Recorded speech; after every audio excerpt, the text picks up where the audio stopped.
Film ini diawali dengan diperlihatkannya seorang bocil yang terlihat ketakutan di tengah bukit bersalju. Hingga dari kejadian itu si bocil pun dinyatakan hilang. Lalu saat orang tuanya dimintai keterangan, mereka yang sedang menginap di hotel pun berkata jika awalnya si bocil pergi keluar untuk bermain salju, namun naasnya ia tak pernah kembali lagi.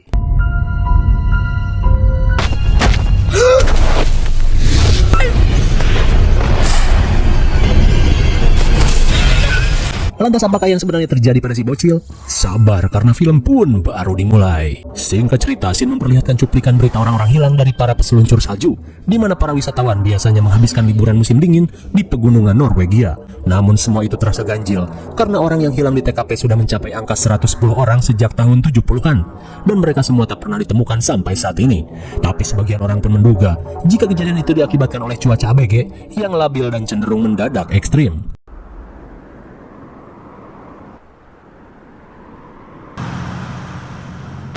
Singkat waktu di tahun 2006, Shin beralih pada sekelompok remaja yang sedang OTW healing ke wilayah pegunungan es Norwegia, di mana healing ini merupakan ajakan dari sepasang kekasih bernama Erik dan Jani. Dalam perjalanan kali ini, mereka pun mengajak circle-nya yang doyan berjigong ria bernama Mikael dan Ingun. Tak lupa, untuk meramaikan perjalanan mereka pun mengajak si jomblo Morten yang pastinya akan menjadi kambing congnya di antara mereka. På lange køer i Skiheidshallen i dag.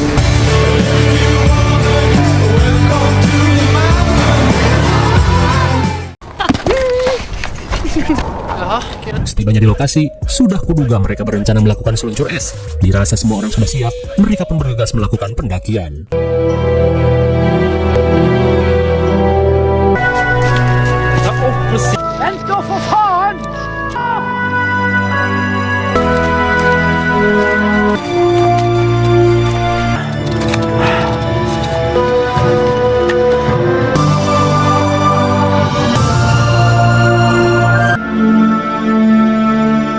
Setelah menikmati keindahan puncak pegunungan, mereka pun memutuskan untuk segera berseluncur, sekalian latihan casting iklan jarum super.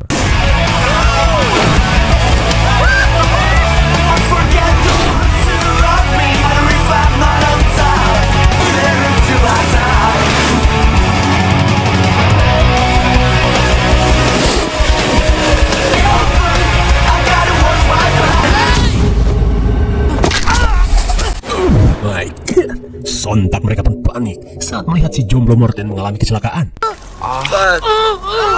Suwe sekali Morten malah mengalami patah tulang. Di tengah kepanikan, Jani yang lulusan bidan berusaha untuk memberikan pertolongan pertama. Singkat waktu, dirasa tempat parkir masih jauh, mereka yang akan memanggil bantuan merasa pusing saat sutradara kembali mengadakan adegan susah sinyal. Lalu di saat itu pula, Ingun memberitahu semua orang jika dirinya menemukan sebuah bangunan besar yang tak jauh dari tempat ini. Lantas dikarenakan hari mulai poek, mereka pun berencana untuk berlindung di tempat itu.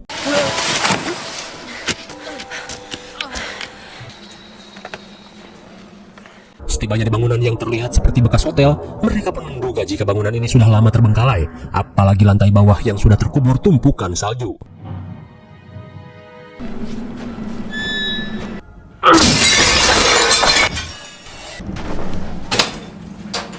Satan! Sorry. Vi får bare få lagt den ned og få opp beina. Ja. Så må vi legge den på bordet der. Pass på, pass på! Setelah merebahkan Morten, mereka pun segera mencari sesuatu untuk menutup luka.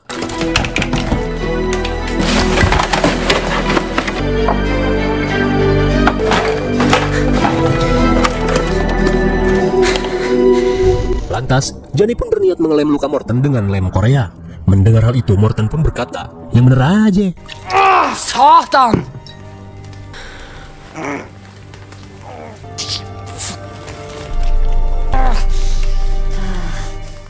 Saat malam poek, Erik berkata jika kita akan bermalam sampai pagi tiba. Lantas ia mengajak semua orang untuk mengecek seluruh ruangan di tempat ini.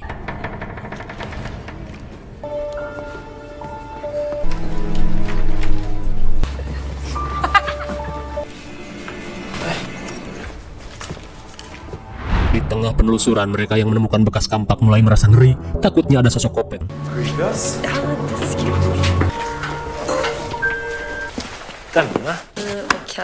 Dirasa mesin diesel masih berfungsi, Erik si lulusan SMK Elektro berniat memperbaikinya.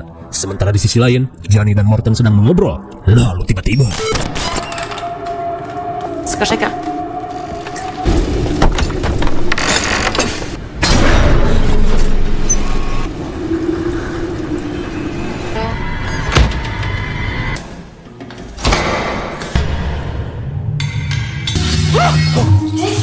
Setelah berhasil menyalakan listrik, Mikal dan Ingun berniat melanjutkan pengecekan karena siapa tahu saja ada kamar yang bisa mereka gunakan untuk gabrutan. Tror du det var till här? Di tengah pengecekan, mereka pun menemukan beberapa kamar 3 kali 2 meter yang terbengkalai. Dan benar saja bangunan ini merupakan penginapan Apruk Loka saingan Ojonsdor.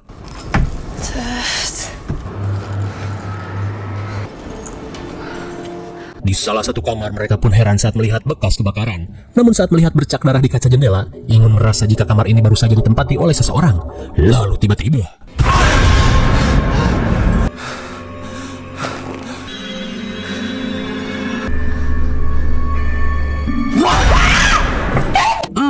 rupanya Mikal berusaha modus untuk mengajak Ingun bertukar jigong.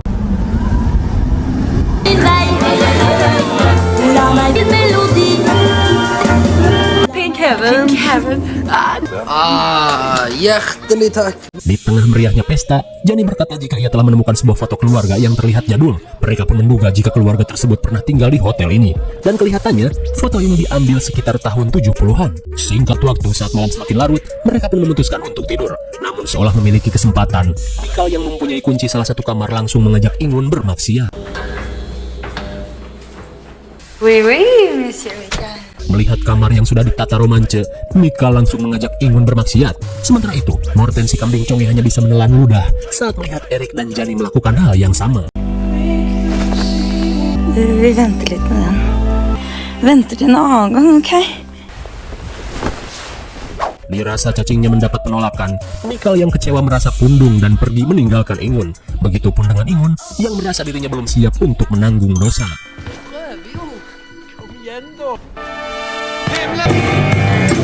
Bisa kita lihat Mikal yang kecewa berusaha menenangkan diri dengan mabok. Sementara itu, Ingun yang ditinggal sendiri berniat mandi untuk membersihkan bekas jigong Mikal yang mengerak.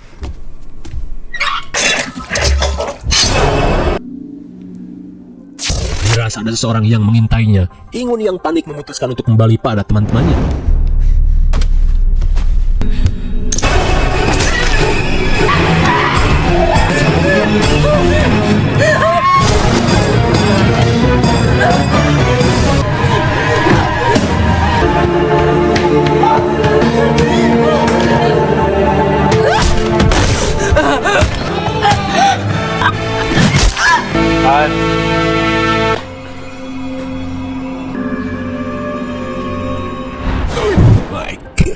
Sungguh mubazir, si cantik Ingun harus meninggoy setelah dihabisi sosok misterius. Sementara itu, Mikal yang galau berat dihampiri Jani. Dan saat Mikal curhat tentang Ingun yang tak mau diajak maksiat, Jani yang merupakan sahabat Ingun memberitahu jika sebenarnya Ingun masih disegel dan Mikal adalah lelaki pertama dalam hidup Ingun. Mendengar hal itu, sontak membuat Mikal menyesal telah mencampakkan wanita yang bisa menjaga kehormatannya. Di keesokan harinya, Mikal yang menyesal berniat meminta maaf sekaligus memberikan sarapan pada Ingun. Ingun. Dirasa Ingun masih ngambek, Mikal pun menyimpan makanannya di dekat pintu dan meminta Ingun untuk memaafkannya. Sementara di sisi lain, Erik berencana untuk pergi ke tempat parkir dan mencari bantuan untuk mengevakuasi mereka semua. Dirasa ada benarnya, Jani pun setuju dengan hal itu. Det går fint. Om ett par timmar som är vecka för alla. God tur då, Erik. Tack.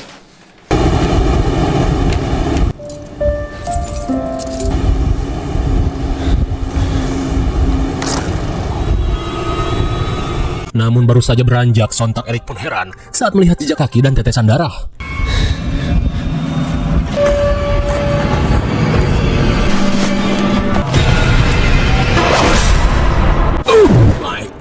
Rupanya semua itu hanyalah jebakan psikopat untuk melumpuhkan Erik. Singkat waktu, Morten yang terbangun pun heran saat melihat suasana yang sepi. Lantas karena perut keroncongan, ia pun berusaha mencari makanan ke dapur dengan ceker pengkor. Sementara di sisi lain, Jani dan Mikal terlihat pergi ke ruang basement untuk mengisi ulang bahan bakar diesel. Saat Mikal terkena sial, mereka pun heran saat melihat pintu yang tersembunyi.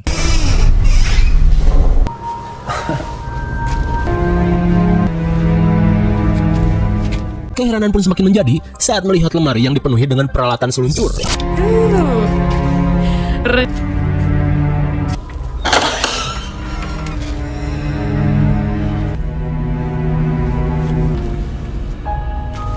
som har bodd her, eller?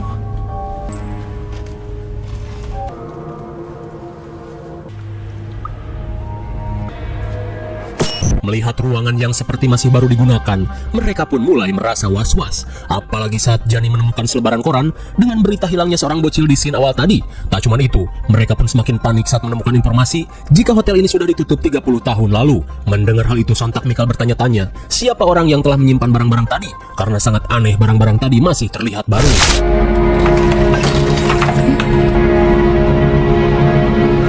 Dirasa ada yang tak beres, mereka pun memutuskan untuk segera pergi dari tempat ini. Beberapa saat kemudian, Johnny berniat membujuk Ingun yang dirasa masih ngambek di dalam kamar. Sontak Johnny pun syok parah saat melihat ruangan yang penuh dengan noda darah. Sementara itu, Michael pun kaget saat mendengar teriakan Morten di dapur.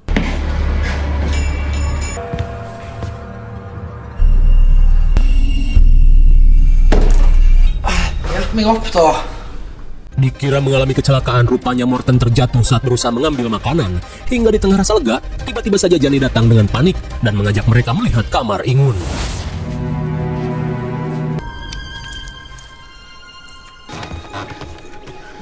Betapa syoknya Mika saat menemukan kalung ayangnya yang berlumuran darah. Lalu tiba-tiba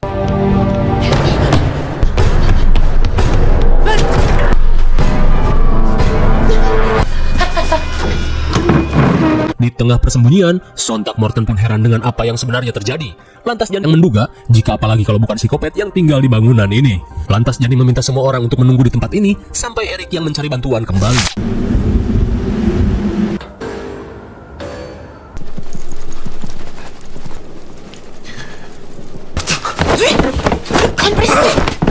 Singkat waktu, Michael pun kesal dengan Eric yang tak kunjung kembali. Tak cuma itu, Michael pun menyesal karena telah meninggalkan Ingun sendirian di kamar. Lantas, Michael yang tak bisa terus menunggu, berencana untuk mencari keberadaan ayangnya.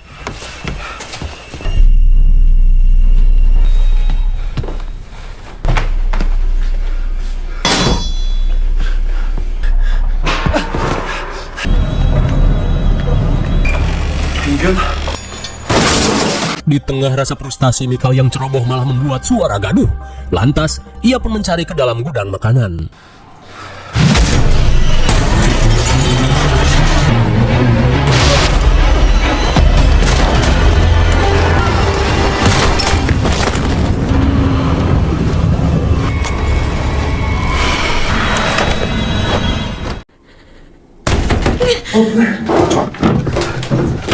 Setelah berhasil kabur dari kejaran psikopat, Michael pun menjelaskan jika ada seseorang bertubuh besar dan bersenjatakan gacok batu.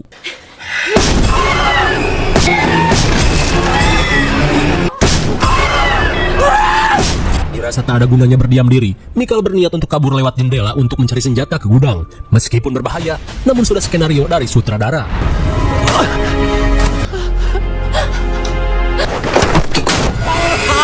Suwe sekali, tiba-tiba saja Michael terkena jebakan Leon S. Kennedy. Di tengah rasa perih, Michael pun masuk ke dalam gudang.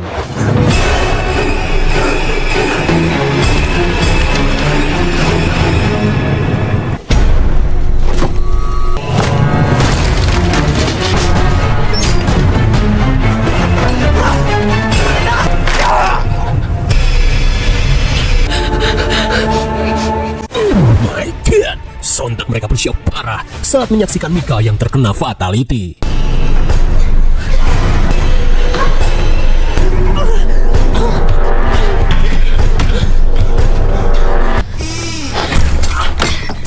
Tibanya di gudang makanan, Johnny pun meminta Morten untuk menunggu, sementara ia akan pergi ke gudang untuk mencari peralatan. Karena ceker pengkor akan sangat menyusahkan, apalagi berhadapan dengan sosok psikopat.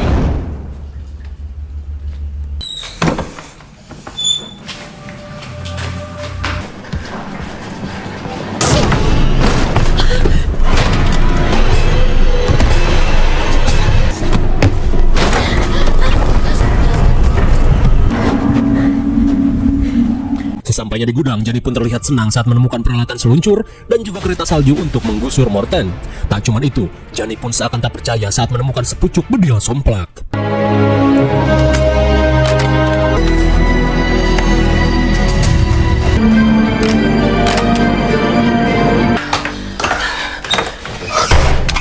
kembalinya di gudang makanan, Johnny berkata jika ia telah menemukan peralatan untuk mereka bisa kabur, juga bedil somplak untuk melawan psikopat, meski hanya memiliki 1 peluru saja.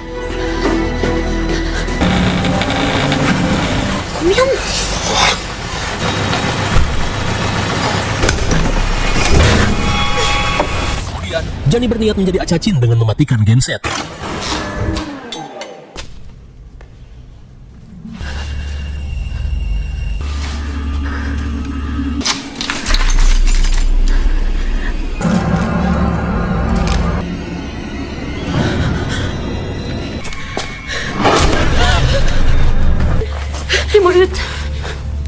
Saat melihat 2 jasad temannya yang bucin, sontak Johnny merasa lega saat melihat Eric yang masih hidup. Dan saat Johnny berusaha untuk menolong, Morton yang sedang mengawasi tiba-tiba merasakan kedatangan psikopat.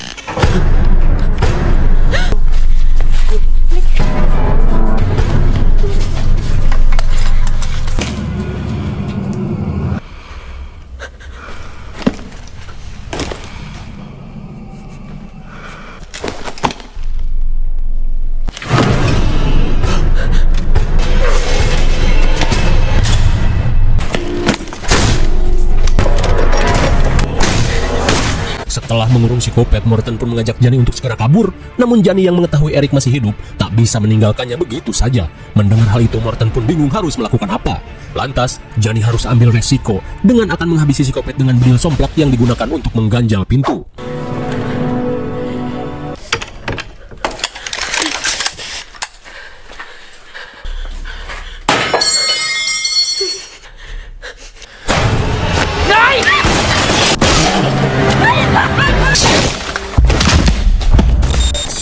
Sekali, psikopat yang pintar menggunakan Eric sebagai tameng. Di tengah situasi terpojok, Morton yang ingin berguna meminta Johnny untuk pergi, sementara ia akan mengulur waktu dengan bedil somplak yang kosong.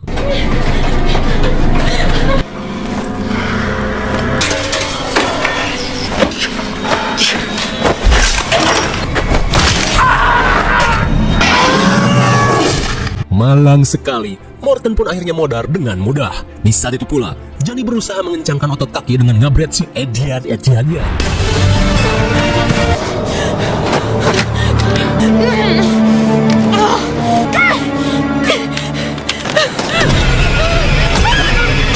Edian sekali. Dengan Hiraishi no Jutsu, psikopat tiba-tiba berada di belakang Johnny dan menggaploknya.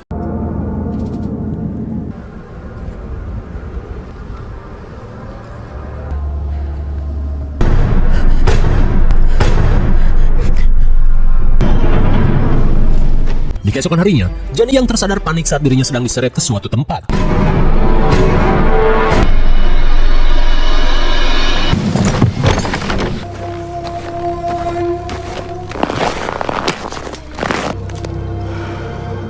Oh, rupanya selama ini orang-orang yang hilang dihabisi dan dibuang ke dalam jurang es.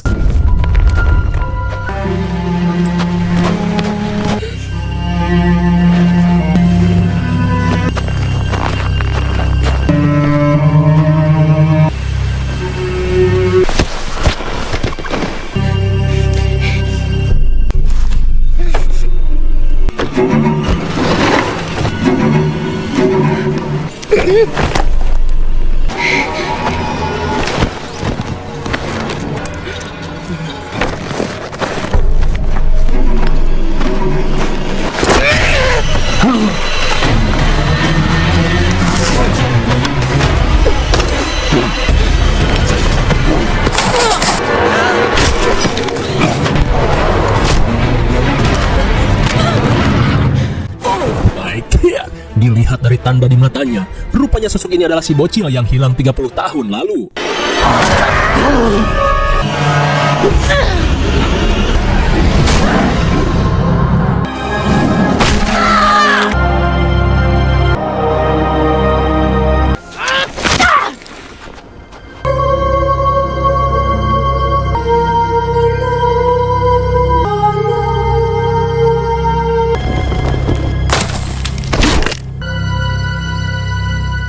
Akhirnya, Johnny pun berhasil mengalahkan psikopat dan menjatuhkannya ke dalam jurang. Namun bisa kita lihat dari bayangan psikopat, rupanya ketika kecil ia tidak hilang, tapi dibuang dan dikubur orang tuanya sendiri di dasar salju. Entah apa alasannya. Hingga dari kejadian itu, si bocil yang beranjak dewasa malah memiliki jiwa kopet.